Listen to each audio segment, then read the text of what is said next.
President Trump says he will know in the first minute how negotiations will go with North Korean dictator Kim Jong-un. Our guest today has studied Donald Trump's negotiating skills, both as a businessman and as president.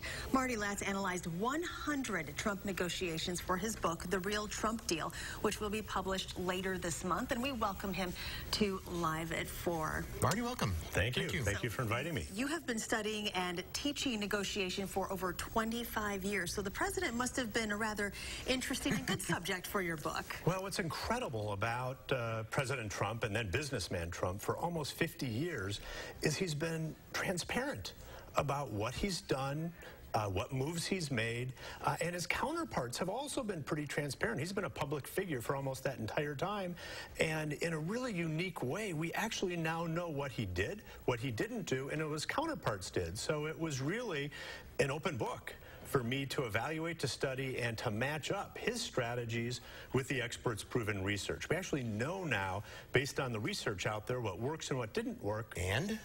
What'd you find? Well, I found that in his early deals, he actually was a very effective negotiator. Late 70s, early 80s, he did his homework, he did his due diligence, he was very creative in his use of leverage and aggressive goal setting, but in what he calls the go-go 80s, the banks were throwing money at him, and he was throwing money at his counterparts. He overpaid by tens of millions of dollars for the Trump shuttle. He overpaid by tens of millions of dollars for the Plaza Hotel in New York, and he really hasn't gotten that same skill level. He's continued to do it instinctively or intuitively from his gut, but he hasn't really done his homework, and that has led to serious and systemic problems in his negotiations for the past almost 30 years. So he says that he can feel things in the first minute. Is that a thing?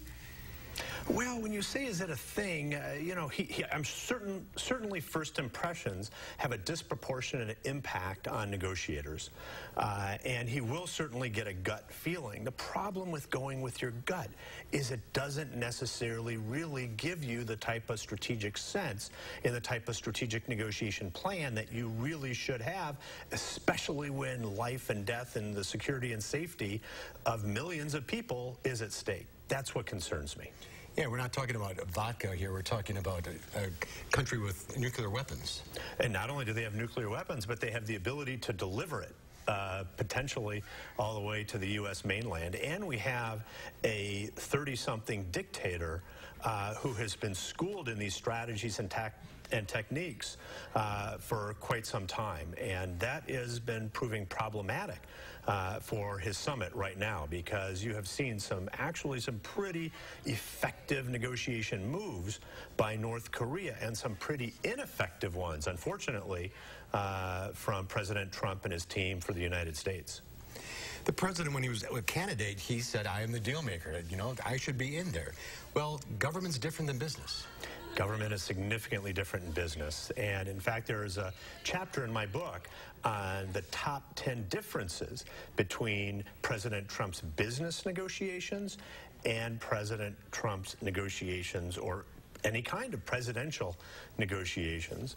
And the problem is, in many ways, they actually require diametrically opposed strategies and tactics. Just to give you one example, in business, President Trump, then businessman, billionaire Trump, was the decider-in-chief. He could decide what to do, what not to do. He could make the decision. He really didn't have to consult with anyone. Well, as President of the United States, you have 535 members of Congress. Whatever deal he does with members of Congress, or even with a foreign country, it may need to be ratified by Congress. He has allies. He's already thrown some of his allies that he needs for this deal under the bus. You'll remember when he canceled the summit, he did not, before canceling the summit, alert South Korea. He did not alert Japan. He significantly embarrassed them in this negotiations. They're the ones on the front lines. They all need to be on the same page. We haven't seen that type of sophisticated negotiation management from President Trump that certainly I would have liked to see up to this point, with the stakes on the table in this negotiation. What was your #1 takeaway after analyzing President Trump and his negotiations? The biggest takeaway is that he negotiates instinctively or intuitively. Sometimes his instincts in the past have been very effective. Sometimes they've been very ineffective. He doesn't do his homework anymore. If you don't do your homework, if you don't do your preparation, if you really don't understand the nitty-gritty and the back and forth, you're going to make strategic mistakes. And when the stakes are so high, that can be a fatal error. Life and death. Life and death. That's right. Interesting. I can't wait for the book to come out, Marty. It's a pleasure to see you. Thanks for being with us today. Thank you so much. And we'll be right